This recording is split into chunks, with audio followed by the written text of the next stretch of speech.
Guys, are you able to hear me?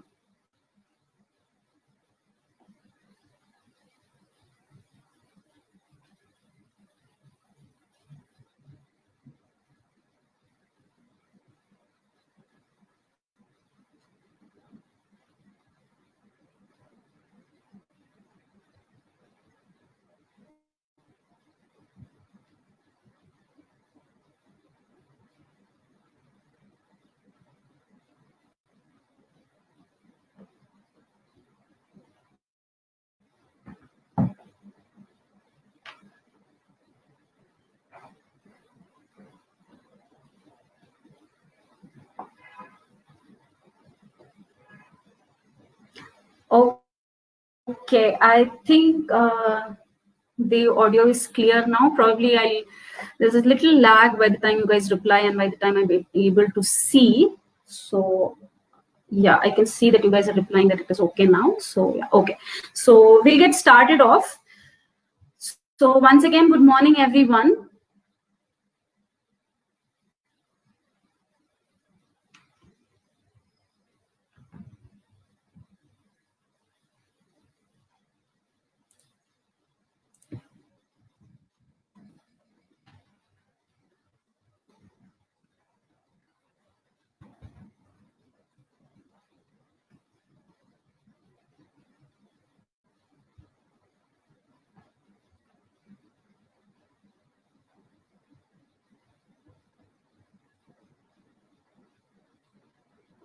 Right. So as I was saying earlier, in the last couple of months, I mean, we've seen that the CLAD pattern has changed drastically, right? A lot of changes in all the sections overall. But in the quant section particularly, we have seen that all of the questions have become data interpretation based, right? So you have questions based on tables, bar graphs, pie charts, and all of those, right? Now, recently, we had also seen a few sample questions that were released by the CLAD forum. I mean, those were questions like, it was more like a visual reasoning kind of a question where there was a bench and there was a lot of different things, a completely different kind of question it was actually, where you had an exploded view of an image given and you had to answer questions based on that. Now I've been getting a lot of queries from students over the past few weeks based on like, I mean, how are we supposed to deal those kinds of questions? It's the first time we are coming across such questions. So we thought it might as well make sense to go ahead and understand this and take a look at what it is actually so that we can go ahead and look at the questions and deal with them, right? So we look at not only the kind of questions that were there in the sample paper, but we'll also look at a few other types of questions and we'll look at how are the different ways to approach these questions first of all, right? Again, one thing said, some of these questions may definitely be a little time consuming, so you have to understand that. So today's session is mostly going to be in, understanding how to solve these questions and whether or not you actually get enough time to solve them during the exam, during your mock test or not. That is something that we'll probably discuss at the end of the session where we discuss a little bit about strategies and all, right? But for now, the session we'll go on and understand how to solve these kinds of questions, right? So basically what we be looking at here is we'll be looking at different kinds of questions like I was telling you. Exploded images are the ones that you already looked into your CLAD sample paper also. Apart from that, we'll also go ahead and look at some visual reasoning based questions, some interesting cubes and dice based questions. Now, whether actually these types will come in your final exam or not, that we still can't say. But since there have been some questions coming up in the sample papers, so we'll just go ahead and understand and look at it, right?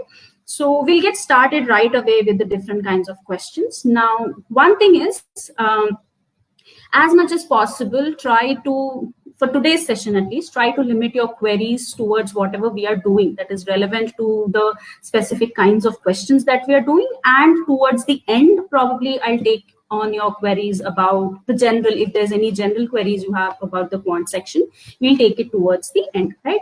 Any other generic queries if you have, and if you do want to put it on the chat screen, you can do that. Someone from my team will definitely get back to you. If not immediately during the session today. Probably after the end of the session, we'll get back to you with individual queries, what you have, if it is something general and not directly related to the session so far, right? So let's get started with that. Are we good to go, all of you?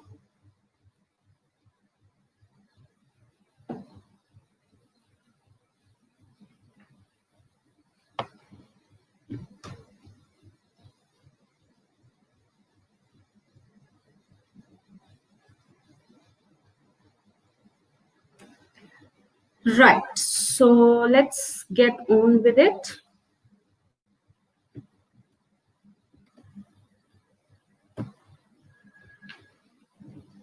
Now, here if you see, what you see on the screen here is an image of a shoe rack, right? Something we all know, something you all are very familiar with, the standard two rack kind of a shoe rack. Now, I mean, this session, I'm sure, I mean, once you start looking at a few of the questions, those who are, those who've been to IKEA or bought furniture from IKEA, you'll get into that kind of mode altogether. You have all these assembly instructions given and you have to assemble it yourself, your DIY videos that you keep watching. It might, remind you a lot about those kinds of videos and those kinds of images and all of that on the whole. But just that your IKEA furniture assembly will never ask you questions on that, right? So, but anyway, since CLAT is doing that, let's understand how to go ahead and deal with those as well, right? So as you can see on the screen here, we have a shoe rack given and some dimensions are also given, right? So probably in the next screen, you'll be able to, I'll blow up the image slightly bigger so that you can see the image and the dimensions carefully. Now, we'll go ahead and look at questions and try solving them simultaneously. You can solve if you want. I'll keep solving it on the board. And after we are done with each set of questions, I'll come back and take any queries that you have, right? So let's go ahead and take a couple of seconds and first just look at what this question is telling you about. A few things to note here would probably be, let me just quickly take you through what we have here. Now, very clearly, these are the dimensions of a shoe rack, and it says that each of the plywood planks is of uniform thickness, right? Now, if you look at the diagram carefully, the top, for example, only two dimensions are given, that is the length and the breadth. Same way for the side here, right? For the side here, 12 into 15, only the two dimensions are given. And the same is the case with the lower plank here and this shelf here, basically. Only if you check this back plywood here is where they have given you all the three dimensions, right? It's 22.5 by 15 inch by 3/4 of an inch. Now, I'm sure it doesn't take too much of a time to figure out which is the length, which is the breadth, and which is the thickness, right? Obviously, this 3/4 is the thickness that we are talking about, right? So when it says that each of the planks is of uniform thickness, we have to assume just that for each of them. So the top, for example, is 13 cross 26 as in the breadth and the length. And this thickness, we again have to assume it as 3/4, right? Same is the case for each of the planks, right? Everywhere we are going to take uniform thickness of 3/4. And wherever some other dimensions are given, we'll consider that as and when we go ahead and look at the questions, right? So let us go ahead and look at the first question that we have here based on this. Right now, I hope you can see the picture slightly better. Now, the first question, I guess, is very, very straightforward. Find the total number of finished nails needed. Now, quickly look into the picture and look at where are the finished nails being spoken about. Whatever it is called, it is said to be something like an 8D finished nails, right? Can you quickly figure out, count, and see how many finished nails are needed for this image? I mean, to create this image, how many finished nails do you think you need?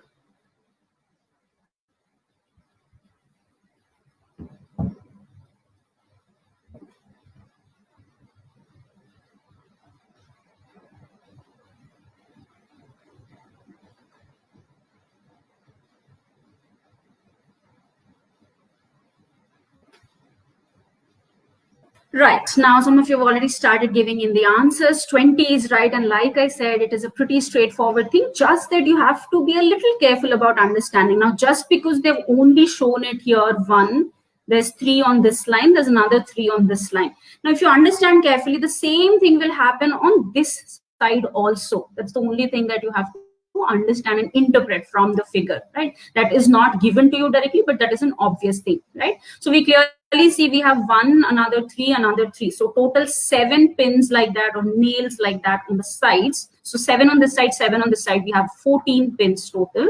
And then the top also needs to be fastened to the entire structure with another 3 on each side, right? So that makes it another 6. And then we are done. So one quick look at the figure. This question was something that we could have done pretty easily, and 7 plus 7 plus 6, 20 becomes the answer. A lot of you got it right, which is like obvious, because a very straightforward question. Now, when we do the next set or this set also, you'll see some of the questions could be based on calculations. Some of the questions could be purely based on observation, right? Like you just look at it and you'll be able to figure out the answers. You just probably have to count a little, that will be there, but you should be able to do it, right? Let's take a look at the next question and see if it is as simple as the first one or not. Okay, this one is asking you what is the approximate volume of each shelf in cubic inches. Now, clearly there are 2 shelves and you need to find out the volume of each shelf. Right? Now let us understand what all information we need to find out the volume. Now, any volume, anytime we are finding out volume, you need to know volume is nothing but some area of the base. And in this case, the base is a length into breadth. And then whatever corresponding height it is. Right? Now, if you carefully look at the figure, although this length is given to you, or the height is given to you as 15, but there is some part of it that is left off, right? And this is given in the 2 inches here. So it is slightly 2 inches above the floor, right? So that 2 inches is not a part of the volume. Those 2 inches will not contribute to the volume part, right? So even though this is 15 inches for sure, but since you're leaving out the 2, the essential effective height that you take is going to be 13 only. Another thing to notice here is even these plants themselves take up a little height, right? We just saw earlier in the slide, I explained that each of them is of uniform thickness. So each of those is 3/4 inches in thickness, right? So this entire volume, if you talk about, this is the entire thing. Right? One way to do it is find the entire volume and divide it by 2, because in all probability, it is of the same volume. Both the shelves are of the same volume, right? So that is one way to do it. So you find out, or you divide the height by 2 directly. That will also give you the same answer pretty much. Now, like I said, the 13 is the effective height from here to here, right? And we also need to subtract out this 0.75 and 0.75. So let us take a look at the calculations that are needed. Area of the bottom shelf, if you see, it is already given as 11/1/4 by 22.5, right? So this is the area of the base, and you have to multiply it to the height. So anytime, any volume you're doing, it's going to be, if it is a rectangular structure, area of the base, and you're multiplying it to the height. That is what will give you the volume. Right? Now, height, like I was explaining, from the 15, 2 inches from the bottom I leave off, and the 2.75 I leave off for this, because this is also occupying a little bit of the height. So ultimately, the effective height overall is simply going to be 11.5. So volume of each shelf is going to be nothing but the total volume we can find out divided by 2, like I said already. And divided by 2 here also is either you can directly divide the height by 2 or the total volume by 2. Effectively, it is going to be the same thing, right? So 11.25 into 22.5 into 11.5 divided by 2, approximate answer is what I've put up here. So accordingly, that will be your answer. Right, so take a couple of seconds and see if you understand this.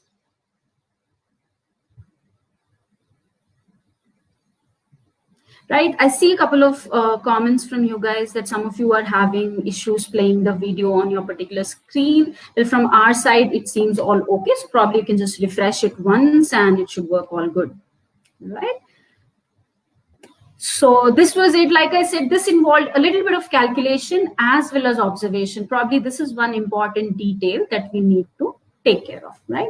So accordingly, if you want, yeah, 1450 is the closest option that we have. We got the answer as 1455. So that's how it goes ahead. Again, like I said, some of these questions could be heavy on calculations. So whether you will be able to do it actually during the exam, that is something we'll discuss later. But at least this is how you need to be able to understand and look at the questions, right?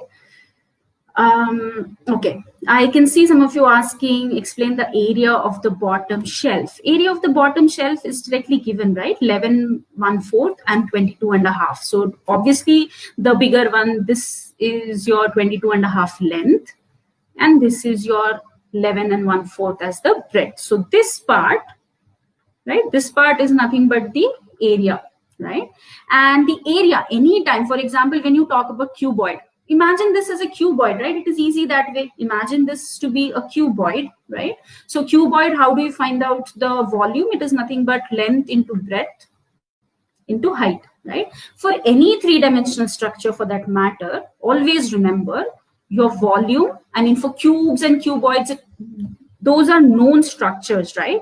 So we know it is length into breadth into height, or A into A into A, or whatever. Those are, like I said, they're known structures, so we know how to find out their volume.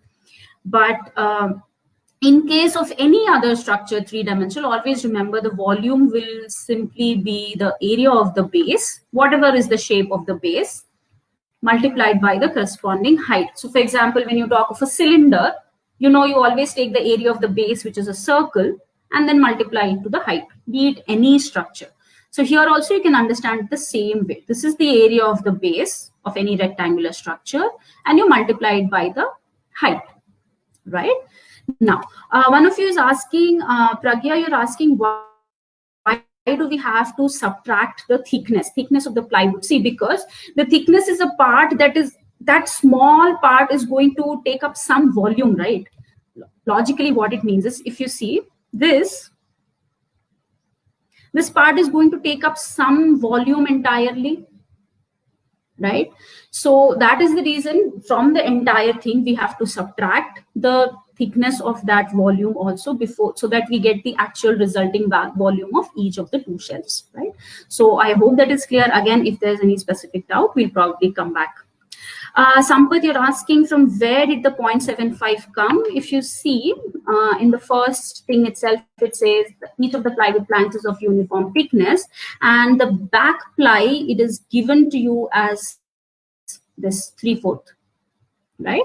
3/4 inches is the thickness of the back ply, and since each of the plies are said to be of uniform thickness, that's why we're going ahead and saying that that is 3/4 is going to be the thickness for every shelf, every rack, every plank that we are taking here. The thickness is going to be 3/4, right? So I hope that is clear for now. Yeah, 3/4 is 0.75 is what we are taking. So again, it depends on your comfort, whether you want to keep it as 3/4, whether you want to do it as a 0.75. It depends on the other numbers. If you can easily cancel off, it may be easier to take it as a 3/4. Otherwise, 0.75. Either ways, you could go ahead and solve, right? Let's take a look at the next question.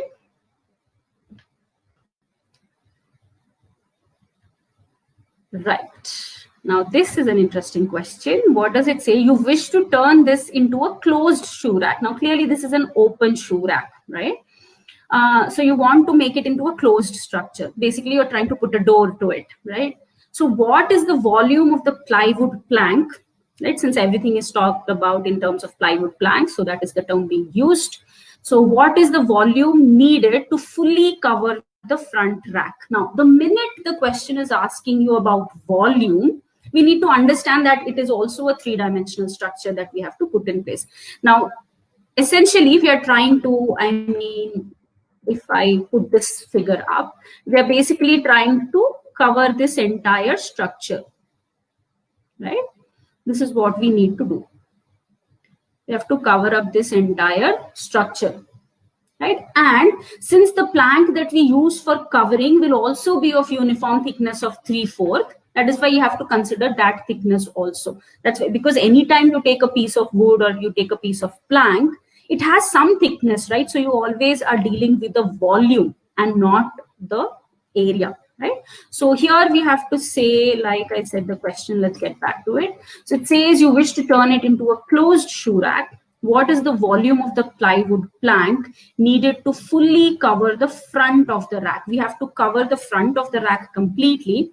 And it says the space under the bottom shelf can be left open, meaning it says essentially you don't have to cover up this 2 inches gap also. That part can be left open. You just need to cover the rest of the part, right? So that's the question.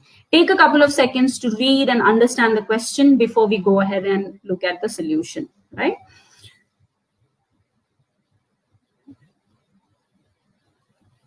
Sampatram, I think I'm just looking at your comment. You're saying we taken it twice because there are 2 shelves, isn't it? Yeah, exactly. There are 2 shelves. So since we took the total height of 15 minus 2, 13, that's why we subtracted both of them from the ultimate thing, right? So yeah, that's the logic. Now let's get back to this question. I know, I mean, this one seems like too much of calculation, but let's try to be a little logical about it and just figure out the length, breadth, uniform height. So we already know it is going to be 3/4. So the width part of it is going to be 3/4, we know. Length and breadth is what we need to be able to figure out, right? Now, if we have to cover this entire thing, what is this length? This length is already given to us as 22.5, right? And again, when dimensions are given like this, 11 1/4 and 22.5, it's very obvious, right? Which of the two we have to take as the length and which of the two as the breadth. So obviously this part, this entire length here is 22.5. But if you see, it also says it needs to fully cover the front rack. So there's this little twist that we have to understand here, meaning these 2 parts also need to get covered, right? That's a slight twist probably to the question. Although they have very clearly said that we don't have to cover this part, the bottom part need not be covered. But since we have to cover the front fully, we have to consider these 2 also. Right? So what is going to be the length of the structure? What is going to be the length of the structure or the plywood that we need? It's going to be, like I said, 22.5 is as it is the length, plus a 3/4 and another 3/4 to cover up these parts also. So it's essentially like the door will start from here, this line to this line. It will cover up the entire front of the shoe rack, right? So length becomes this much, total 22.5 plus 0.75 plus 0.75. So that is like another 1.5. So that is how you get a 24. Breadth. Now the breadth is going to be what? Breadth of the door is going to be this. Since we have been told that we need not cover the bottom part, the bottom 2 inches can be left off. So the breadth is going to be nothing but 15 minus 2, 13. Right? And thickness, so it's already given. Uniform thickness 3/4 is what we have to use.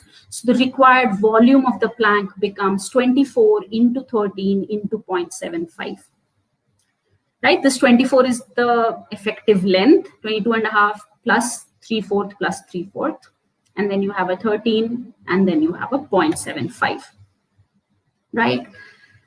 Yes, Likita, that's correct. 24 into 13 into 0.75 becomes the answer, right? So 234 is the final volume that is needed, right?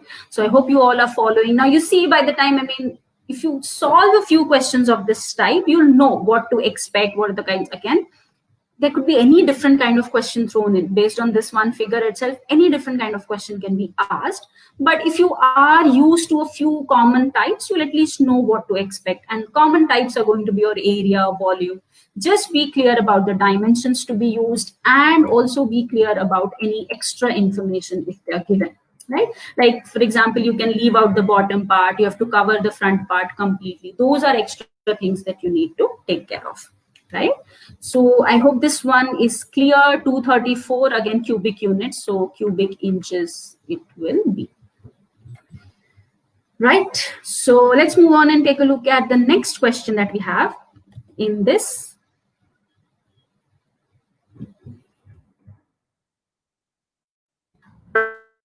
Right. So now again, there's another twist here. It says you wish to cover the top of the rack with a circular cloth, like you ever want to cover up the shoe rack, but it's okay if you want to, you can go ahead.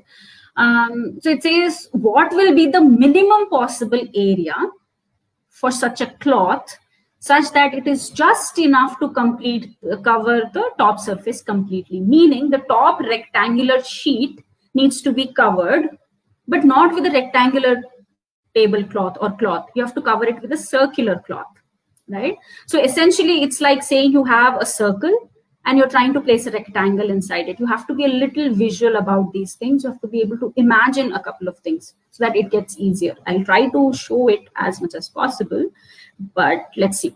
So basically you're trying to say this is the rectangular tabletop or whatever, shoe rack top, whatever it is. We need to cover this structure, right, with the minimum possible area of a circle, meaning the circle should be something like this, right? So I think, yeah, this is a better thing to do rather than me using my drawing skills. So if you have to see here, basically, if you can clearly see now both the circles, I mean, both the circles I've just put in as an example. Now, whichever way you want to adjust, the logic you need to understand here is that the rectangle that you're trying to place inside the circle should be the biggest possible one, right? Akhil Surya, its diameter should be equal to its length. Just a little carefully understand. The diameter should be equal, yes, but not to the length. Suman, circle should be bigger than the rectangle. Yes, circle should be bigger than the rectangle, but only enough bigger that it covers the rectangle entirely. For example, I mean, I could also do something like, for example, if this is a rectangle, I can also cover it with a circle like this, but that's not what is needed. I need the circular cloth to be of minimum possible area, right? Pragna, did they ask for minimum area? Yeah, they did. It says, you know, what will be the minimum possible area for such a cloth? Right? Otherwise, it would make no sense. Now you can use any big cloth, right? So since the circle has to be of minimum possible area, that is why we are saying this is the restriction, meaning the rectangle should ideally be the biggest possible that you can place inside the circle. I've shown these two views just to make clear that whichever way you want to tilt the circle or your cloth around, it ultimately means the same. You have to try to place the biggest possible rectangle inside your circle. So the logic is, like one of you was earlier saying, that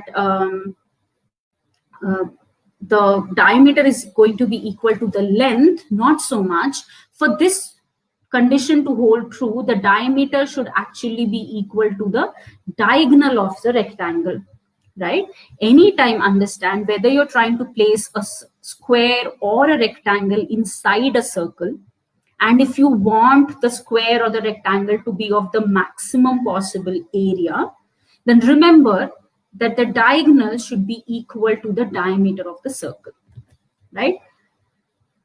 Yes, the rectangle's diagonal should be equal to the diameter. Once we understand that part, this is just a quick thing to understand. Once we understand this, the calculation becomes very, very straightforward now, right? Because like I've mentioned here, it should be the maximum possible. Since the, what do you say, the area of the cloth we are saying is to be the minimum, meaning once it covers the rectangle, the wastage should be very, very minimal. That is the reason we are saying that the rectangle has to cover up the maximum possible part of it. So biggest possible rectangle. Now that you know that, all you need to do is figure out this. Now, I have a rectangle. One side is 26, one side is 13. I need to find out the diagonal. You can do that, right? Diagonal, finding out diagonal of a rectangle, I mean, is very, very simple. Under root of 26 square plus 13 square, right? Again, calculations I'm not currently focusing right now. Okay, just give me a minute. Yeah, so calculations I'm not focusing right now. So this diagonal you can quickly calculate and check. 26 and 13 whole square, this will come out to be 29, right? 29 comes out to be the diameter. So again, radius is 14.5. Area we all know is nothing but pi r square. So use that formula to find out pi 22 by 7 or 3.14, whichever you want to take, 14 and a half, 14 and a half, right? So the value approximately, again, when you look at the question, you see that the options are also pretty far off. So a little bit of approximations here and there is allowed. So you will be able to do that, right? So you can quickly note down what we are trying to do here is nothing but 14 and a half comes out to be the area, pi into r square becomes the final answer. Right, so 660, yes, Sanjay, as you have put up, 660 becomes the correct answer. Right, so I hope this one, even though it was of a new type, but somehow it was still manageable. I understand it was still somehow in base, it was a manageable kind of a question to go ahead. Right, now let us look at a different question type altogether. This one, if you see, probably this one is quite similar to the one that was actually put up by the CLAT sample paper also. You have a similar bench, the park bench structure, and a lot of dimensions are given. Too much of information is given. Now, one thing you have to understand while doing these questions is not all the questions, like I already told, may be too heavy on calculations, but there is too much of an overload of information, right? For you to even read everything, understand everything, process that, and start solving the questions itself is going to take a little bit time, right? So now that currently, since we have the time in hand right now, we'll go ahead and understand and look at how to solve these questions. And you're going to come across a lot of different terms here, so it just helps if you can read a little carefully and understand what each of these means. So I'll just put up the screen. This is the diagram that is given. A lot of data information is given, and at the same time another material list is also given, right? This is an important thing to note. For example, you have the key and the number of things and its dimensions. For example, structure A that is mentioned here is nothing but the rear leg of the bench. So A, if you logically understand, the minute I say rear leg, this has to be A and this has to be A. And clearly it has the markings that way also, A and A. Now, these are just some things that you can go through it once quickly. You don't have to look at each and every detail right away. I mean, you can simply go ahead and understand these are the different things. Couple of things you can probably notice, for example, this I. This is quite a lot in number. So you can just go back and check what is it actually. So it is saying that it's the bottom slats, right? Now, slats are basically again, once you look at the figure also, you'll understand slats are these structures, right? As you can clearly see, there are 4 on this side, 4 on this side, and another, I think we have another 14 here on this side. Right, so that is why the total number is also 14 plus 4 plus 4, 22 total slats. One thing to observe and understand, if you look at these slats, these are not termed as I anymore. Instead, they are termed as something called J. So if you look at this, J again is only few in number, and they are the back slats. Clearly, even when we look at it, we understand these slats are shorter in size, shorter in length as compared to these slats. Right, and even if you look at the dimensions, you'll understand everything is the same. Again, the image might not be clear to you right now, so I'll read out anything that is needed. But if you clearly see the differences in terms of the length, one is 6 and 1/4 inch, 1/4 or 3/4, that is, and another is 8 and 3/4 inch. So clearly the difference is in terms of the length, right? Now, and a lot of other information is also given on the screen. So let us try to understand in terms of the notes here. What it says is, so it says a mortise is a hole or recess cut into a part designed to receive a corresponding projection on another part so as to lock it together, right? So it's basically, it talks a lot, too many terms being used, but simply it means it is a kind of an opening where some other part or some other projection will actually go into, right?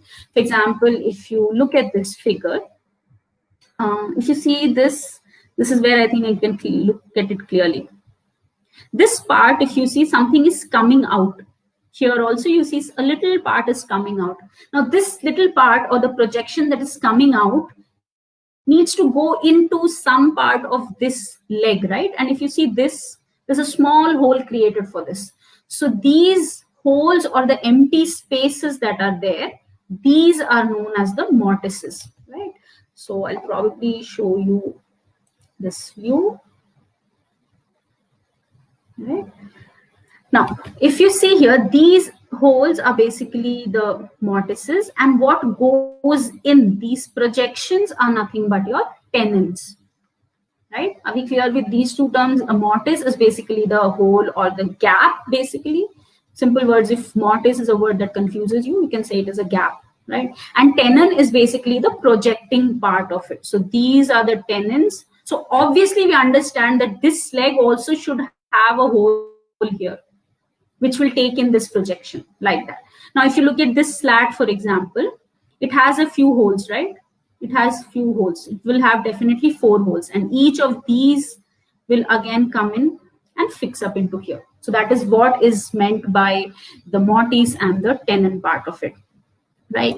Now, let's go and look at what else. There is a third hint which says, or notes which says, the bottom and the back slats are fixed onto the corresponding rails through mortise and tenon joints, meaning these also, these slats, the back slats and the bottom slats. Now understand, the bottom slats are all, not just the front. The front, these, all of these are being told as the bottom slats because they are on the lower surface, and the ones that are on the back are being called as the back slats. So what it is meant here is, these are also fixed by mortises and tenons. These are also being fixed as mortises and tenons. The seat slats are placed through screws and not mortises. Now, if you see, there is something called a seat slat also. What is a seat slat here? Basically, object K, which is simply these slats. Now, what this note tells you is, these slats are simply placed onto it with the help of screws, and it is not being attached with the help of this mortise or tenon funda at all. Right? So there's no holes or projections there on these slats. They are simply fastened on the rail with the help of screws. So it's important to understand a little bit of these kinds of things also, right? So I hope it is a little clear before we go ahead and look at the question. Now I'll put up the figure with each question as it is so that we can keep looking at it. But yes, again, it will probably take time, even if you have it in the exam, probably looking at the material list to check the dimensions, then going back to the original diagram. So there will be a little bit of back and forth that you have to do. But as long as you understand what is happening, it should be okay. Let's take a look at this question. Now read it, try to understand, and try to figure out an answer. This is comparatively a simple one. It says, find the ratio of the total number of mortises. Again, mortises were what? Mortises were the gaps. And tenons are the projections, right? So what is the ratio of the total number of mortises and tenons on the side rails? Now, very specifically on the side rails only. Which are your side rails? If you already remember, good. If you don't, you can quickly go back to the material list and check. Now, if you clearly see, there are 2 types of side rails that we're talking about. There's one F type and there's one G type. Both of them are 2 in number. So let's quickly look at it and see why are they different. The F rails are these, the one on the bottom. There's one F on this side, one F on this side. Same way, there's one G on this side, one G on this side. Right, probably the only difference, if you can see from the figure also, the G part is slightly curved, right? The upper rail is slightly curved, but we need not bother about that right now. We can go ahead and understand what is the number of mortises and tenons. Let's try to calculate and try to find it out, right?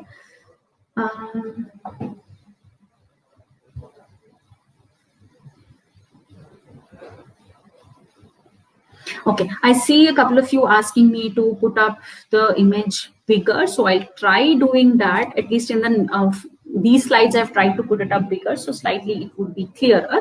Now here, if you see, again,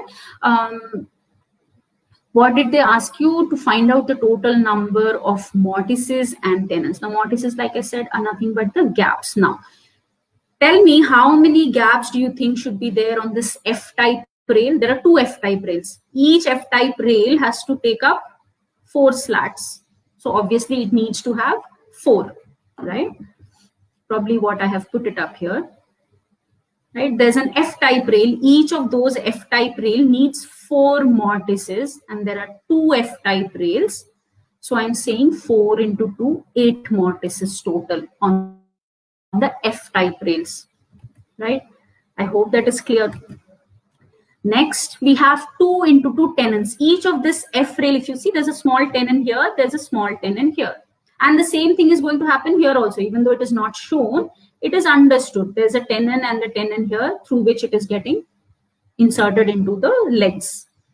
And the same thing for the G-type rail as well. Even though G and F are slightly different in terms of their shape, but the logic for the mortises and tenons do not change. It is still your 4 tenons and 4 mortises and 2 tenons on each of the rails, right? So another total of 8 and 4. So 2:1 becomes the required ratio, right? Now, I understand sometimes even in order to read and understand so much data, it takes a lot of time. So don't worry at all about it. So the whole idea is right now you take time and you understand it, right? Try to solve them. Once you probably get used to solving a few of these types, maybe you will be a little more confident in trying it out, right? But like I said, whether you actually do these kinds of questions in the exam is a completely different question altogether, right? Which probably we'll discuss towards the end also, right? So I see some of you have already started putting options like B, 2:1, 16. Yes, all of you are right. And I hope it made a little bit sense, right? Probably after the session, you can go back and look at it also. All those students who are already enrolled with us with our Abhyas Topic program, we'll definitely ensure that we share this handout to you guys. Others who have joined in, who are not yet enrolled into us, you can still, after the session, you can, leave a message to us on our Facebook page or try to get in touch with our team with your email ID and contact information. We'll definitely get back to you with, and we'll also see if we can, give out this worksheet to you guys also. So if you get back to us, we'll be able to make that available to you guys also. Right? So anyway, so yes, you will have options to practice. And one thing, obviously, after today's session, definitely go back and try out the sample question that the CLAT guys have put up. So you can see maybe a little bit of better understanding you will have to solve those set as well, right? Let's take a look at the next question and see if it is going to be all that simple or not, right? This one is saying calculate the total number of mortises excluding the ones on the front and rear legs, right? So I don't have to worry about the mortises on the front and the rear legs, right? Apart from that, I have to count all possible mortises needed for this bench, right? First, take a few seconds, look at the diagram and see if it makes sense. See if you can start counting mortises. And before you start counting mortises, first try to figure out at least what are the different structures that need the mortises. Legs you have definitely removed. Legs you don't need, so you have removed them. But apart from the legs, figure out where all is the mortise thing going in. So that way you'll have to calculate. For these kinds of questions also, it is suggested that don't start randomly. There's always some idea, some help in being structured, right? So first look at, you can clearly see the side rails are the ones that need mortises. The back rail is the one that needs mortises. The front rail is the one that needs mortises. So accordingly, try to calculate one or two images or 1 or 2 types at a time. For example, if you see, the side rails, like I was saying, the side rails we just saw in the previous questions also. G and F, they definitely need mortises. We'll see how to calculate. We already did that. Then there's something called the seat rail. For your easy reference, I've already put it as the D type. Otherwise, you can always, if you're solving, you can always go back and check all these rails. Rear leg and front leg, they're not bothered.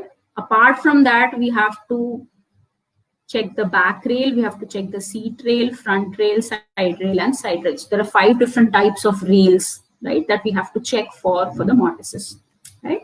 So like I was saying, G and F. G and F, we are very clear, 4 into 2, 4 into 2, 16. This is easy. We already calculated in the previous question also.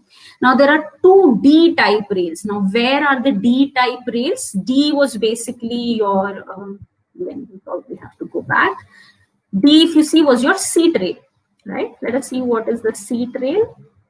You can clearly see this one and this one. These two are your D-type rails. Now, don't confuse with these seat slats. These are nowhere related to this. These are not attached to this one at all, right? So this D-type rail, you have to count the number of mortises on this, and you have to count the number of mortises on this D-type rail. As we can clearly see, this one has only one mortise for this rail to go in. Very clearly, the edge to go in, it has one part. So automatically this D will also have that one mortise for this edge to come in. That is taken. But if you see, this D is something which holds these slats also together, right? So see, these are the kind of question where you have to be really good with your observation skills. It is entirely based on observations, right? So this one instead has 15. So even though two of them are D-type rails, but the number of mortises on them are different. So you have 1 and 15 total, 16, right? Like I mentioned here, the front one has 14 extra for these slats. Then you have the front rail, which is E, this one. In the front, the bottom one, you could understand it in any way that is easier for you. That also has clearly 14 mortises for the 14 slats to sit in. And there is a back rail also. Back rail, again, two C types. This is a back rail C, this is a back rail C. So ultimately, if you see which are the rails we have counted, two Cs, two Gs and two Fs, right? Two Ds, and the two Ds were not similar, and a single type of E. These are the different kinds of rails that are there in the structure. Back rail is comparatively easy to find out. This rail will have 14 mortises, and this one will also have 14 mortises, so a total of 28. So I have a total of 16 plus 16 plus 28 plus 14. So that's a 32, 28, 60, and a 74. B, I saw a lot of you had already started giving in answers as 74, and that is the correct answer. Right, B, 74 is your correct answer. Now, I know this seems like too much of a hit. I mean, too much information being bombarded, too much of a difficult question, complicated question. One thing, please remember, we are doing this just to, you know, ensure that you guys are comfortable. I mean, if suddenly something like this comes up, it shouldn't put you off completely in the exam. So just to get you used to it. But it should not be like, you know, you get so scared looking at these questions that you completely ignore the quant section altogether. Don't do that. Please do not do that, right? This is just to get you guys used to the kind of questions that we have here, right? Let's take a look at another question. This is also another interesting one. It says if all the slats on the back rail is which one we just saw? The C rails are the back rails, right? Yeah, C were the back rails that we just saw. So I don't have to go back to the material list again. So all the slats on the back rail are equally placed between the two rear legs, meaning this one and this one. So we understand, right? These things will get attached, basically. So it is being said that all these rails that you have here, they are equally placed between the two legs, between the entire structure, that is. So what is the distance between each slat, meaning what is the gap, is what is being asked. What is this gap? And there will be a slight gap between this and the leg and this and the leg also. That is probably something that you have to make a note of, right? Because it says it is equally placed between the two legs. So from the legs itself, we have to count. And these 14 slats will create so many spaces between. So we have to find out what is this space going to be. Give it a try. Probably a few seconds, within which I'll also try to show you the calculation. Right? Start thinking, try to find out. Okay, probably I'll have to take you back to the material list page so that we understand how those slats are. Now, if you see, the back ones are the J-type slats, right? So let's look at this. What information is needed for these? Now, J-type slats, if you see, the dimensions, again, it is not, maybe not very clear, but from what I see, it is 3/8 into 1.5 into 8 3/4. right? So 3 dimensions given, 3 by 8, 1.5 into 8 and 3 by 4, right? Now, logically, in order for us to understand this is the structure, this is the dimension that we are trying to find, right? This, how much is this distance? Now, the biggest one is going to be this length. This is going to be the breadth, that is the next one. And the thickness is going to be the smallest possible out of the 3 dimensions given. So this is the dimension that we are looking for, the distance of each of the slat, or the breadth or the width of each slat, right? So the width of each slat is given to be 1.5. How many slats do we have in place? There are 14 slats in place. Try to do some calculations and see if you can get some answers.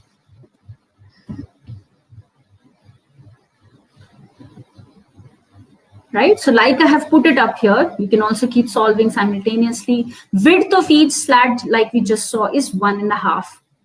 So width of all the slats together is going to be 1.5 into 14. Clearly there are 14 slats, right? So a total of 21 inches will be taken up by that itself. Now, length of the back rail, length of the entire back rail, that is, this is the entire structure, right? These tenons will in any case go inside the leg, so we don't have to worry about it. This is the entire length of the rail. This also includes this gap, right? So the length of the back rail is given to us as 51. Let's quickly go back and check in the material list diagram. Length of the back rail, which was C, is given to you as 51. Again, 1, 3, 51. You need to figure out which is the thing that you are trying to see. So definitely 51 is the measurement that we are looking at, right? So 1, 3, 51, meaning this thickness is 1, this part is 3, and this length is 51. For the entire thing, we need the 51 part. Only then we can figure out the remaining space. What I have done here, 51 is the overall length of the rack, or the back rack, that is, back rail they are calling it. 21 is the amount of space that these slats itself will take up. So the remaining space is going to be 30 inches. Now, space between each slat, what I've done is 30 divided by 15. Now take a look at this. Why did we take a 15 here? Clearly there are 14 slats, right? If there are 14 slats, always remember how many spaces will be created between them. When there are 14 slats, you can always take a smaller number to check. For example, if there are 5 slats, okay, how many spaces are there between them? You have only 4 spaces, right? So similarly, if I talk about 14 slats, there will be 13 spaces between them. And in this case, we're also adding this extra space between the last slat and the leg, and same way on the other side also, between this last slat and that other leg. So another space and another space, right? So put together, we have 15 empty spaces that get created, which have to be distributed equally across 30 inches. So very clearly the answer becomes 2 inches, right? Yeah, some of you have started putting up answers. So yes, 13 will be between the 14 slats. And we obviously have to consider the extreme 2 gaps also, extreme 2 spaces also. So it totally becomes 15 spaces. And out of a total of 30, each space will take up 2 inch each. Right? So I hope that was clear. And you know, by the time you solve these kinds of questions a few times at least, I mean, I'm not saying that the exact kind will come, or you know, the exact type of questions will come, but once you are familiar with multiple different types of questions, at least it will take away the fear of that surprise or shock. Right? At least that part will be taken care of. So even if it comes, you'll be like, Acha, okay, I know this. If I have time, I'll do. Otherwise, I don't. Right? So you'll have that clarity in mind. That is the important thing to understand here. Right? So I hope this question was clear. Okay. Right? Any doubts so far in whatever the 2 question types we have done? Again, doubts meaning, please don't ask me to explain the entire thing again, because for that probably you can go back and check out the video once again to understand. Like I said, later we will share the exercise also worksheets with you, so you can go ahead and solve them to see. But other than that, this the two different types I've picked up. Like I said, the second one was more similar in terms of the question and the type to the ones that was released by CLAT, and the first one is a variation of a different type that we picked up, right? So it's just that you guys need to be aware of the different possibilities, different options, different question types that can come up, right? Okay, so what we'll do now is we'll probably go ahead and look at a few different types also. Why only limit ourselves just to these types? Because when you can expect these types, maybe some other kind of visual reasoning based questions, some questions based on cubes and all also might be asked. And cubes and all, I feel it's a very interesting topic. You'll see. I mean, it's a lot of fun to understand cubes. Now, one thing is definitely you need to have a little, what do I say? You need to be able to visualize the cubes a little better. Now, I'll try as much as possible to show it with multiple diagrams and all of those things, but you also need to be a little visual in terms of understanding cubes, right? So let's go ahead and look at a few other question types. So this simple one question, not too difficult. You have a tower built with cubes in front of you. Simple question. How many blocks are needed to build this tower? Right? Start looking at it and again try to follow a structured approach, because obviously you can count the ones that are directly visible to you, but at the same time, since there are layers to it, there are cubes which are not directly visible to you on the screen. That is also possible. So you have to always go ahead and understand. Try to look at it at different layers, right? Either look at layers like this. This is one layer, this is one layer, this is one layer, this is one layer. That's a good way to look at it. Or you can understand this entire thing is one layer. These two are one layer. These are one layer. These are one. That is another way to look at it, right? Let us see, try to take some guesses about what could be the number. Okay. I got one answer from Suman saying 16.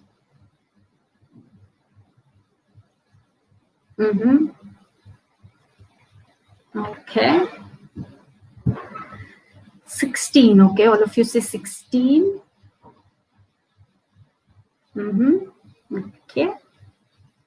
Is it really going to be 16? We have to count very, very carefully. Teja says 20. Okay. Again, 16. Chandni says 19. Okay. See, this is fun. I mean, most of you, either some of you, okay.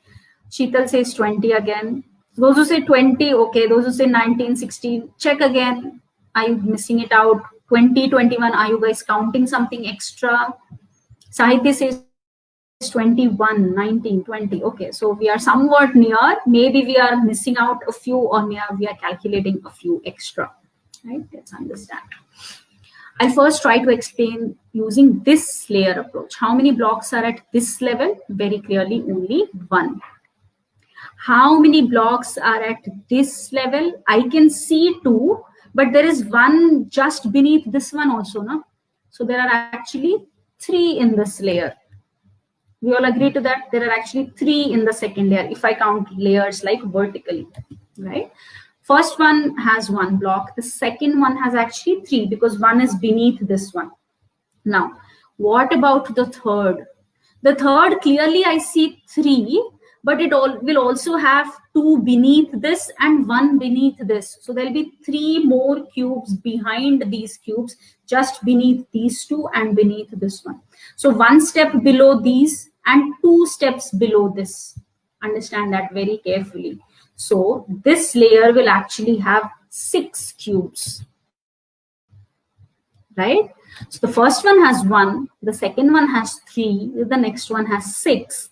Now try to figure out how many cubes does the last layer or the bottommost layer of our figure has. 4th I clearly see, right?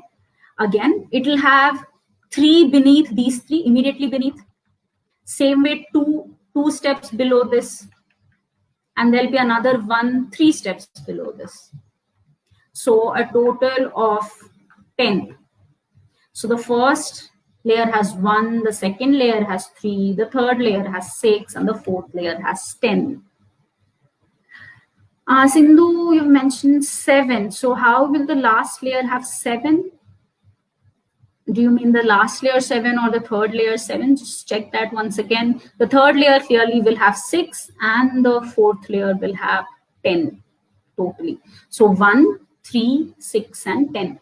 These are the 4 different layers. Again, like I've been telling, any kind of question that you come across, even if it is a new type that you've never seen, it's always advised that you follow some sort of a structured approach rather than randomly trying to count it, because you'll keep missing out something or the other. So use or follow a structured approach so that you understand what it is, right? So very clearly I have 1, 3, 6 and 10, so a total of 20 cubes. So 20 is the answer here, right? I hope that was clear. Pretty straightforward one as compared to the previous questions that we've been doing so far, right? Okay, let's do one more. Let's try to do one more of a slightly different type.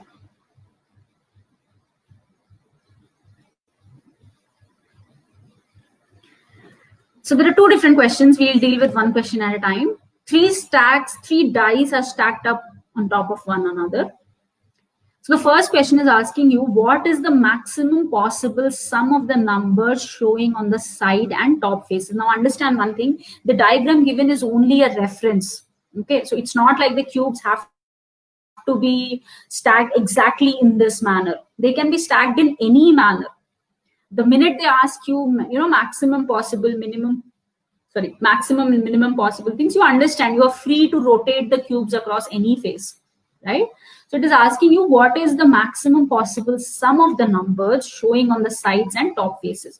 Meaning if you place any 3 cubes, again, don't worry too much about these numbers exactly that is being shown. If you have placed any 3 cubes on top of one another, right, what is the maximum possible sum of the numbers showing on the sides, meaning all the 4 sides, not just the 2 sides that you can see, right? So basically if you stack 3 dice on one another, you will be able to see all the sides now. So all the 4 sides and the top put together and at all layers. The only things you will not be able to see is probably the bottom of this cube, top of this cube, bottom of this cube, top of this cube, and the bottom of the third cube. That is the only thing which will be hidden. So what is the maximum possible sum for all the faces that are showing, right? Give it a try, give it a thought. Again, there should be some logic. Try to pick up on that logic. Because randomly, okay, I can see a 3, 2, 6, 4, 1, 5, I'll count them and then I'll try to do something about it. Yes, but what is an underlying logic with respect to cubes? In a way of dice, basically. I'm sure all of you are familiar with dice, the ones you used to play any board game, right? So there's one interesting logic with respect to how the numbers are placed. Once you get a hold of that logic, once it strikes, solving this question becomes very, very easy, right? So a few seconds I'll give you if you can figure out the logic for this or calculate what is going to be the maximum possible sum. A few seconds I'm giving so that you can go through it.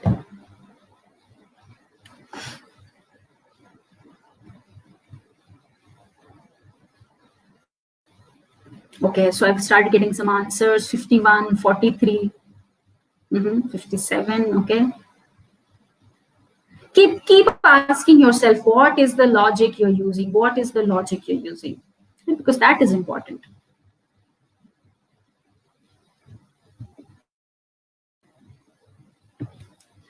Now, one thing always is, first thing is they've asked you maximum possible sum. Now, there's one logic with respect to your dice. It's that, okay, Vaishnavi has put up an answer saying sides sum is 14 for one die. Yes, absolutely. Now, whenever you talk about a cube, any 2 opposite sides that you take,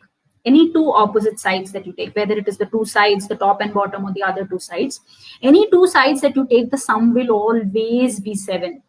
It will always be 7. Understand that like very, very clearly and carefully. If you want, after the session, go back, catch hold of a cube, in a dice, and see, look at it around, right? So the sum of any 2 opposite sides or opposite faces in a cube will always be 7. That is how the numbers are placed. You remember, if you have 1, you have 6 on the bottom. I mean, that is something you all are very much aware of, right? You always try to get a 6, but unfortunately a 1 comes in. 6 and 1 are on the other edges. So that is the logic. So similarly, 5 and 2 will be on opposite faces. 4 and 3 will be on opposite faces. So whichever way they are all structured, it will always be 7, right? Yes, Indu, like you're saying, 3, 4, 1, 6, 2, 5, they are opposite to one another, right? So what is the ultimate logic there is, exclude this one for the time being, right? Each cube will have how many such 7 into 2? Each cube will be having 7. One pair of opposite sides will give you a sum 7. The other pair will also give you 7. So each cube will give you 14. Like that, you have 3 cubes. So 7 into 2 into 3, right? Now the only thing is with respect to this topmost face, what number should it be to give you the maximum possible sum? So we already have 7 into 6, 42. Now this number can be a minimum 1 or a maximum 6. Now depending on what the question is asking you, you can choose your answer. So either you say 42 plus 1, which will be the minimum value 43, or you say 42 plus 6, which will be the maximum value 48. Right? So some of you who had given 48 as the answer is in fact right. 43, I see some of you saying 43. Understand that is the minimum possible value. Because 7 into 2 into 3 is done. That is 42 will definitely be there. And then the top face will also show at least one number. Now minimum value to 1 it will show. So 43 is the minimum possible sum. 48 is the maximum possible sum. Since this question is asking you about 48, we answer accordingly. Right? Quickly take a look at the next question. What is the minimum possible sum? If 10 such dice are stacked, the logic is still the same, guys. The logic is still the same. Here in this case, you're trying to find out the minimum possible sum.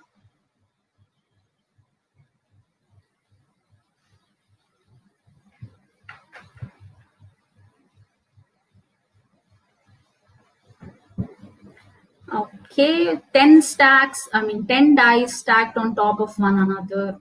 How much do you think? Okay, so I've started getting some answers. 141 is the first answer I got in. I think, yeah. So yeah, Rohan, Medha, yes, 141 is the correct answer. Yes, all of you giving in 141. Good. Now that you understand the logic, it becomes very simple. Every dice will definitely have 14 as the sum showing up. Into 10 dice, this 3 and this 10 is basically for the number of dice that you have, right? So 140. Since they're asking minimum, it will be 141. If they ask you maximum, it will be 148. Right? So when you said 71, just check. It's not 7 into 10. Each dice is giving you 7 into 2, no? One side of opposite pairs will give, one pair of opposite sides will give you 7 and another pair will also give you 7. So every dice essentially is giving you 14. So 10 dice will give you 140 and then 1 extra will be the case. Right? Are we clear? That was an interesting kind of a question. Now for the last one, probably what I'll do is, this is another very common kind of a question type. I'm sure some of you are already familiar with it, some of you not so much maybe. We'll go ahead and look at it. I'll give you a broad basic idea. You can probably work on it slightly a little later as well, right? So you can try to understand, meaning sometimes what happens, the cubes and all, since it is so much visual, you have to visualize a lot of things. It might not strike immediately, right? So it's okay if you're not able to understand right away. Give it a try probably later. It will start making a lot more sense. Right? So let's go ahead and look at that. This is probably one very common question type. You have a large cube. It's been painted on all sides. Okay. Then it's been cut into smaller cubes. Okay. How many of the smaller cubes will have one side painted, two side painted, three side painted, four side painted, 5, etc., etc., etc., and maybe no side painted also. Right? Here questions are specifically asking you only a few, but we'll obviously go ahead and understand what are all the different possibilities. Now, so the question here is asking you how many have one side painted, two sides painted, and no sides painted. Now, the first thing I want to ask you guys is, according to you, what is the maximum number of sides that can be painted for any smaller cube that you try to pull out? any smaller cube that you try to pull out from this. So this is how the cube is being cut, right? So let's say you try to pull out this one, or this cube, or this cube, or this cube, anything, right? What is the maximum possible sides that any cube that you pick up can have it painted? Can it have 3 sides painted? Can it have 4 sides painted? 5 sides painted? A cube we know has 6 sides, right? So every small cube that you pull out from this bigger structure will also have 6 sides, 6 faces basically. So at the most, how many of them can be colored or painted? That is the question. Once you understand that, then you go ahead, then you count the smaller ones. Right? Yeah, I see answers coming up already. 3, 3, 3. Now that is something we all understand. You cannot imagine pulling out a cube from this structure and say that the smaller cube has 4 sides painted. That is no way possible. That's an impossible scenario, right? So the one thing that we clearly understand is that the maximum sides painted could be 3. Yes, obviously then 2, obviously then 1. And it is also possible that a cube can have none of the sides painted. Right now, before we begin calculating, because the calculation, once we understand not just for 64 cubes, we can always understand it for a generic, any number. It could be 125 small cubes, it could be 1000, it could be any number, right? Once we understand the general logic behind it, it becomes very, very clear to solve these questions. So one thing, try to understand the 3 side painted ones, if you look at it carefully, will come from the ones that are at the corners, right? This cube, for example, if you pull out, this is painted, and the side on this is painted.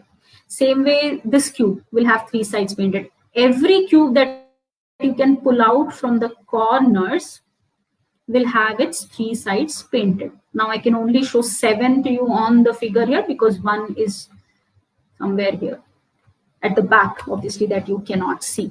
So any cube that is coming out of the corners will have all the 3 sides painted, and that is the maximum possibility, right? So I'll try to blow this up a little, right? Don't worry about the colors for now, that is not the point. So if you clearly see, now I said here 64. Now the logic you have to understand is 64, how do I get? 4, 4, and 4, meaning there are 4 cubes along 4 cubes along this dimension, and 4 cubes along this dimension. It is something very similar to this. If you have, let's say, a rectangle like this, right, and you make 2 cuts around this, how do I find out how many smaller rectangles I have? I say this is 3 and this is 3. So 3 into 3. Since rectangle is a 2-dimensional structure, I do 3 into 3. Cube is a 4-dimensional structure. So the minute I have 64 smaller and identical cubes, I know there are 4 along each of the 3 axes, right? So like I've tried to blow up this picture a little. So if you can clearly see, the angle is also slightly better. So this cube, all the ones at the corners, okay, let me change the color. The ones at the corners, if you see, they clearly have, right, 3 sides painted. This is a perfect example that you can see, and others obviously you'll not be able to see.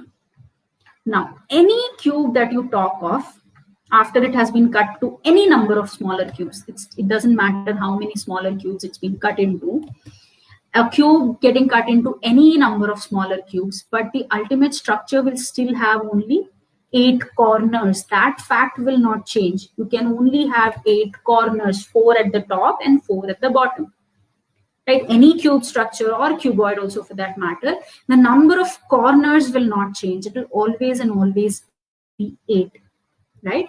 And how many cubes do we have at each corner? Obviously, logically speaking, we only have 1. You can always, imagine the room that you're sitting inside also, so that you get an inside view of the cube. Right?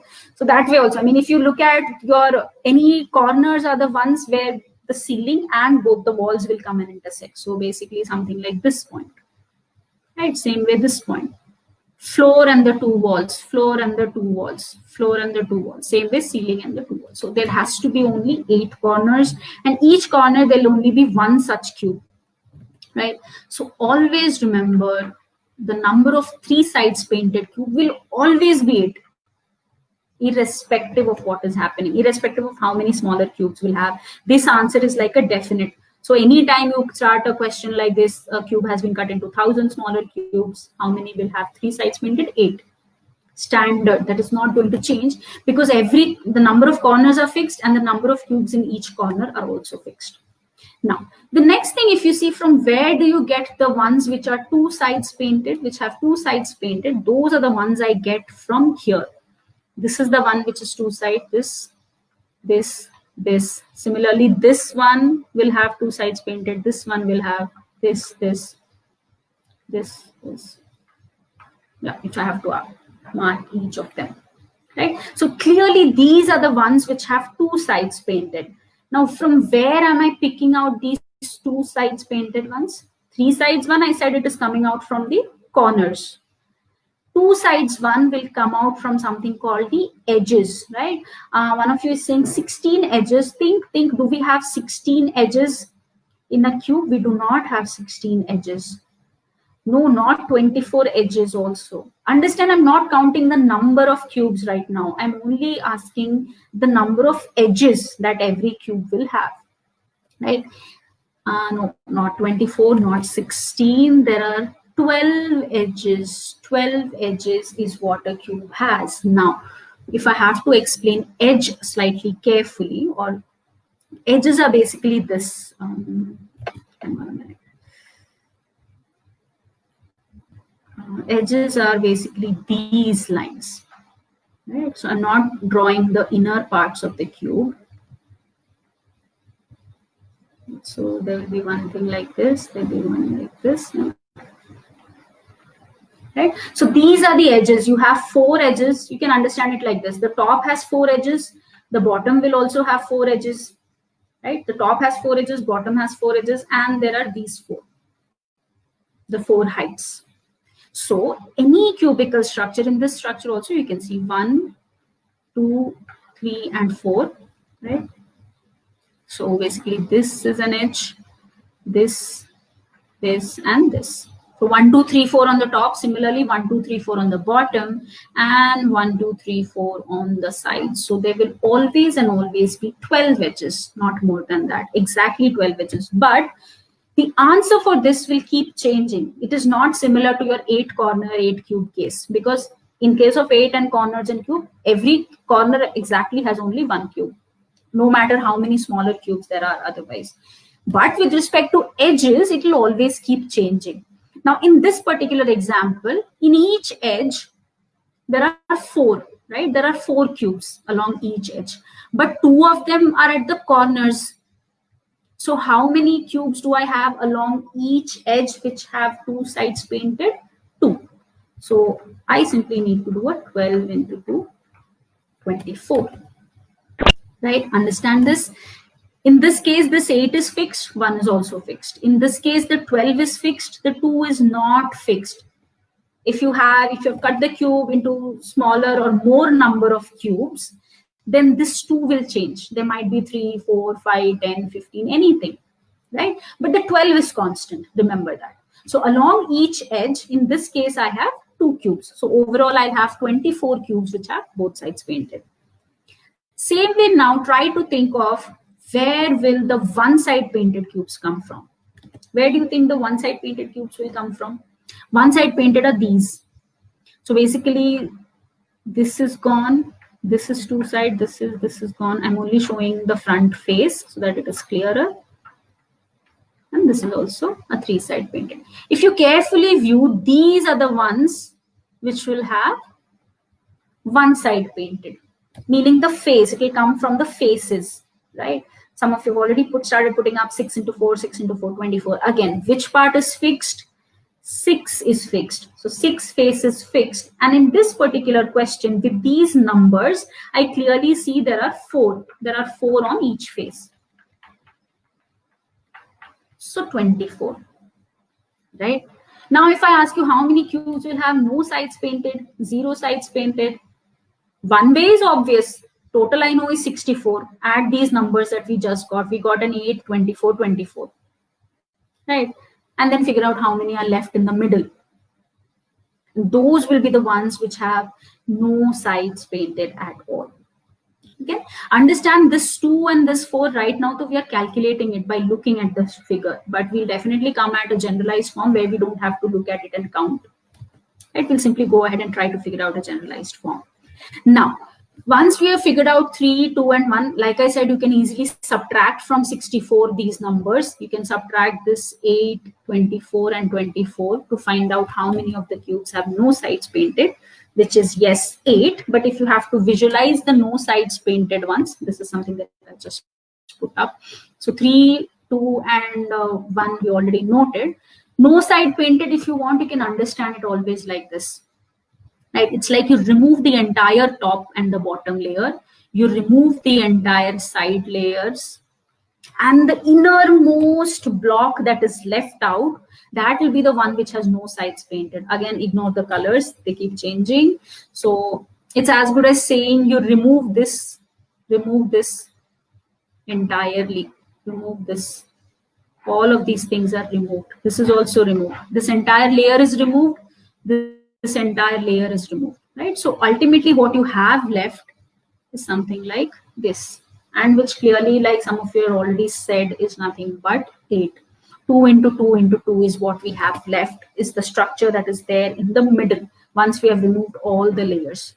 It is something which has no sides painted at all. Right? Is it clear with respect to this particular question? In case the smaller, you have 64 smaller cubes, this is how you can do.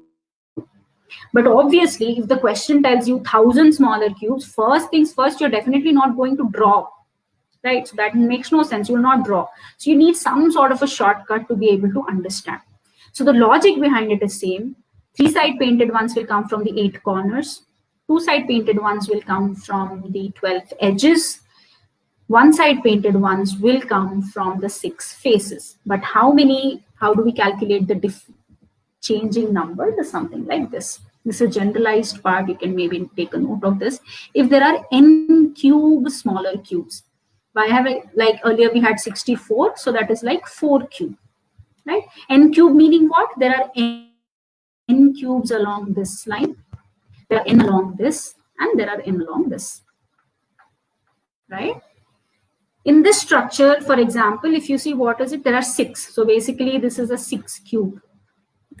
216 smaller cubes are there in the figure in front of you, right? If you have to generalize it, like I said, 3-side painted will always be 8, and there will always be only 1 at each corner. This does not change. Earlier question, how did you figure out this part? 12 edges was there. How did you get to the 2? You said you will remove the 2 for the corners, and that is how you got the remaining numbers, right? So from every edge, remove 2 from the corners. That will give you the number of cubes along each edge. So since it was 4 here, it was easy for you to say 4 minus 2. But otherwise, in the general form, I can say 2 will go in the corners, and along every edge, meaning this gone and this gone, there'll be n minus 2 remaining cubes along every edge. So 2-side painted ones will be 12 into n minus 2, right? Makes sense? In order to figure out the 1-side painted ones, what do we need to do? For example, I need to remove this entire layer, corner and edge. That entire layer goes off, this entire layer goes off, this entire layer goes off, and this entire layer goes off. So essentially, if you understand it, what are you doing? You're doing n minus 2, but not just along a single line. You're doing n minus 2 in 2 different dimensions, along the length n minus 2, along the breadth n minus 2. So you're saying 6 faces into n minus 2 whole square. Probably you can note this down, go back and do the 4 cube problem, 64 problem, and then you will be able to figure out. Right? Here, if you see, what did we say? 6 faces, and each of those faces has 4. How did this 4 come from? I removed n minus 2 from the 2 dimensions. N in that case was a 4 for us, right? So always remember 12 edges, n minus 2 along each edge. 6 faces, n minus 2 whole square will come from each of the face, because you're essentially removing 2 layers. Following the same logic, and if you look at this figure carefully, what have you done? You have removed 1 top and 1 bottom, meaning n minus 2 from 1 layer, n minus 2 from these two layers and n minus 2 from these two sides, sorry. So essentially, you have moved one n minus 2, another n minus 2, and another n minus 2. So n minus 2 you have removed across 3 different layers.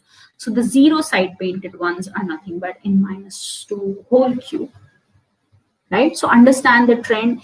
Once you probably go back, you can figure out there is a logic behind this. This is basically, you can, fit it into an a plus b whole cube formula or a minus b whole cube formula. I don't want to confuse you beyond too much right now, but understand the way it is progressing. If you want, just to make sure, you can always write this as n minus 2 power 0. Doesn't matter, because it's going to be 1. So to follow the formula, you'll say this is n minus 2, this is n minus 2 whole square, this is n minus 2 whole cube. This is 8 corners, this is 12 edges, this is 6 faces, and this has no factor here, no multiple here. But again, please don't memorize it randomly that you don't know which order. Right? So understand, if you're memorizing it in some way or the other, understand the order also matters. From the 3 side painted ones, you're moving down to the 0 side painted ones, or the other way around, that should also be fine. Right, now this one, understand, this was only an sort of an example. Now you can have multiple variations to this. It is possible that maybe it is something like this. Maybe there are different colors.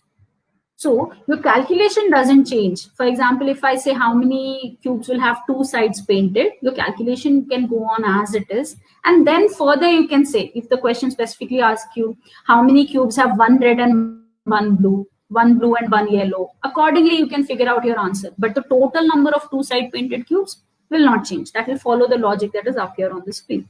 Within that, if the colors are different, you need to probably figure out the ratio. But again, probably this time you just understand what is it, the basic, how do you figure out the numbers, count them, and then go ahead to the further stages of it, right?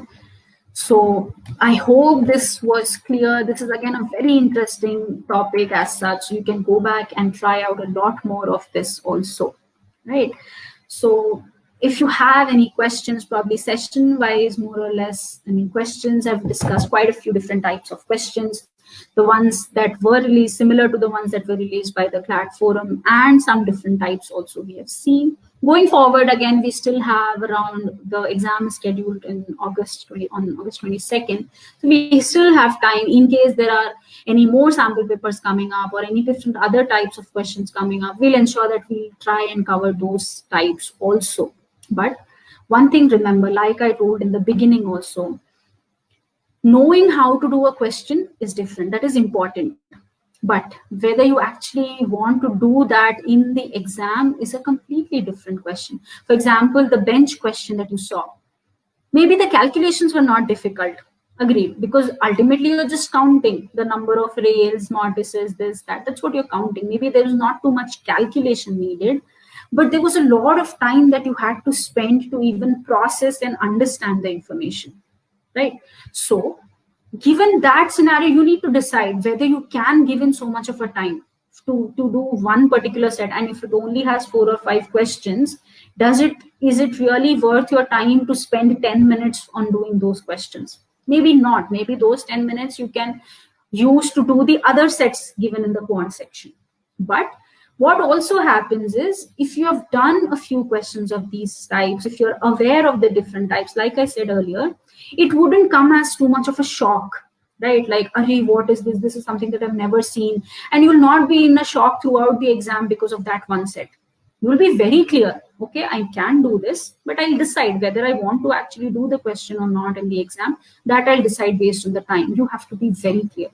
If you are already done with pretty much everything that you can do in the other sections and you're still left with time you want to do, you can go ahead and do. That's the reason it is important to know at least. But at all stages, understand, keep cool, even if there is a 1 or 2 different, entirely different kind of a question or a new kind of question that comes up. It's okay. You don't have to worry too much about it. Now, I don't mean now go back and stop preparation for everything else and start doing only these kinds of questions. No, please don't do that. Now, don't pick up all DIY kind of architecture, carpentry videos and try doing all of that. Not needed. Once in a while, here and there, try to pick up different kinds of questions. See if you can. In the classes also, we try and include more of those types so that you have a practice, you have an idea how to approach these questions. But that is just about it. right? Ensure and please understand, just because we know how to solve this, because we did this session, you end up spending 10 to 15 minutes to do 5 questions, definitely not done in the exam, right? So I hope that is clear. Now, anyone, any doubts, if you have, you can please ask. We can go ahead with that then. Let's see.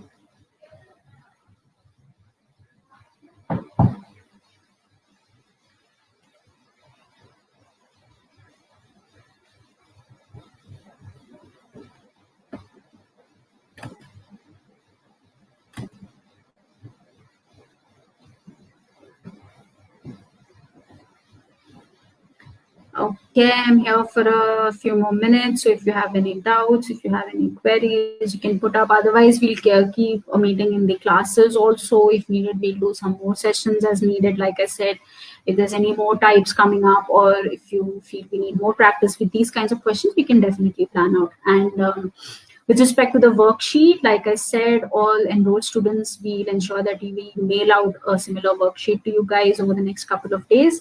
And other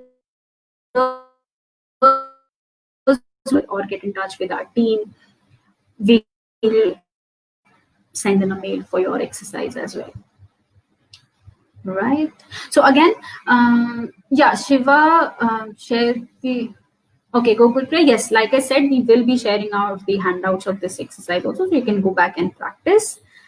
Can they ask questions on cards? Now, again, this is something has become, I mean, we never expected CLAT to even put up a question like the bench question, right? So if you ask me today, can they ask a question on cards? I might as well say, yes, they might, right?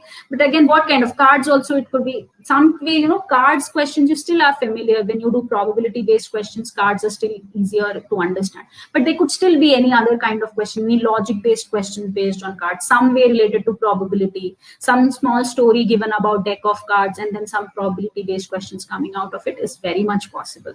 So yes, other forms of cube also, you can try out those. There's a dice, one view of a dice is given, or 2 or 3 different views of the dice is given, and then they ask you which face is opposite to that face, and different kinds of questions can also be asked. So some variations of cubes and dice is also possible, right?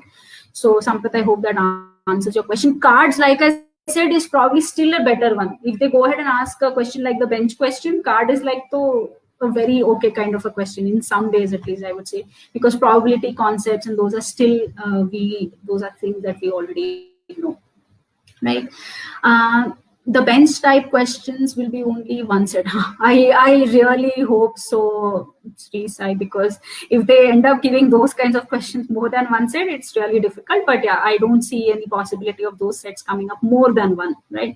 And also one thing, if you remember the entire CLAT sample papers that they had released earlier, they had released 3 sample papers. In that, there were no questions of this type. In that, the questions were entirely usual, based on either set theory or graphs and pie charts. Those standard kind of DI questions were only there. It is just that as part of, in the Telegram channel, as part of some extra sample questions, they released this type. So yes, the chances that these types of questions coming in is slightly less, but even if it does come, there's only going to be at the most one session. They can't give you multiple sets on this type entirely. So I just really hope that is going to be the case, right?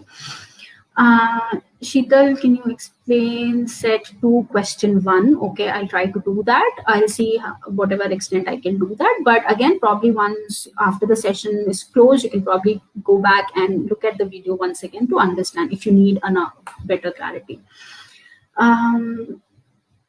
Sampath, you're asking, yes ma'am, can you once explain about cards in any other class? Okay, we'll see. Like I said, I'm not saying like this is the only session we are going to do on this type.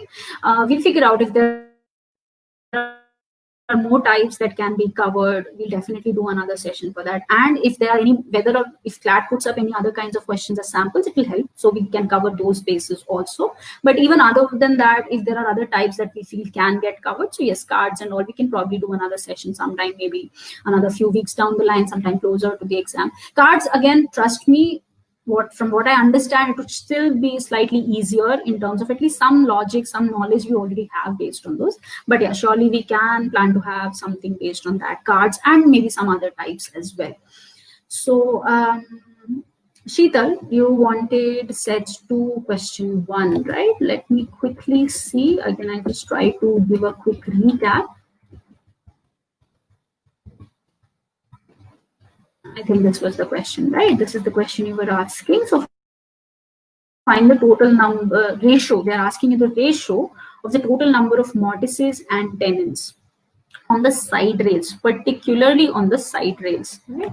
Now, just like we saw already, yeah, the side rails are the G. G is a side rail, F is a side rail. Same way you have a G here and a F here. Right? Now, GF, it is the same type, so just calculate for one and multiply for the rest. Now, if you look at the G type, what does it have? How many mortises? Now, these 4 slats will go in here. Na? It has to go in here, even though it isn't showing. For example, if you see, these slats have gone in here. Right? So that is why it has 4 mortises, this G. Right? And so since there are 2 G's, total 4 plus 4 mortises. 8 mortises.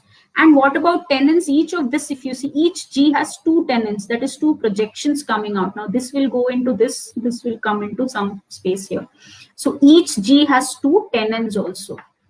So total 4 tenons. Now there are total 8 mortises and 4 tenons in case of the G rails, G side rails. Same is the case with F, even though they are 2 separate types. If you see, the numbers do not change here. F also has 4 gaps. Right, so 2 Fs will have a total of 8 mortises, and this F also has 2 tenons. So the 2 will have another 4. So ultimately, what we have here is a total of 16 mortises, right? A total of 16 mortises and 8 tenons on the whole. Now, another thing important is, I just want to note is, these instructions, these notes are something you have to read very clearly. Like I said, go back and do the question that the CLAT people have put up. There, the instructions are slightly different. I have intentionally changed the instructions slightly so you also understand. A change in instruction, meaning the way you count, the way you look at things, could also be different. Right? So go ahead, look at that and see if it makes sense. Right? So I think Sheetal, you had the doubt. I hope this is clear. The ratio is simply a 2:1.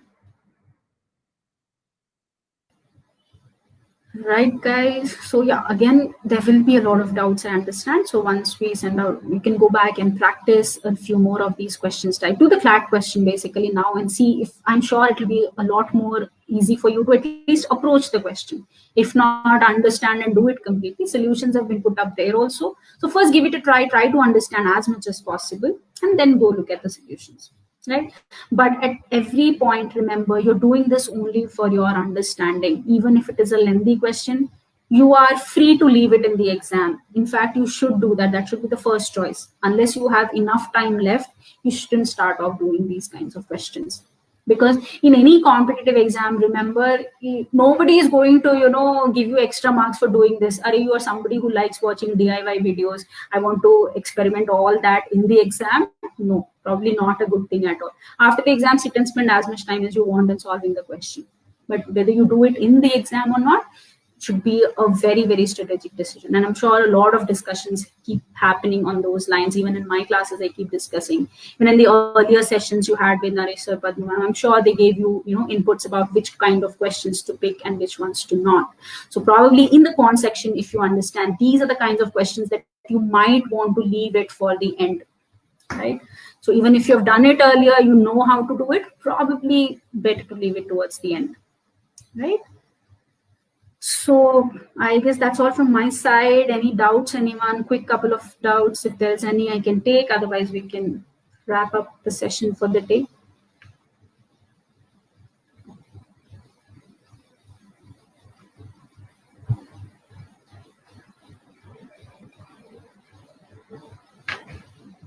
Right. So I hope you guys enjoyed the session. You got to learn something new, something different. Again, a lot of different things you can go ahead and learn on your own from this also. This was just the start. So depending on the need, requirement, we might plan another session down the line sometime also. Right. So I guess that's it. That's all from my side. Hope you enjoyed the session, and thank you all, everyone. Have a good day and a good weekend ahead.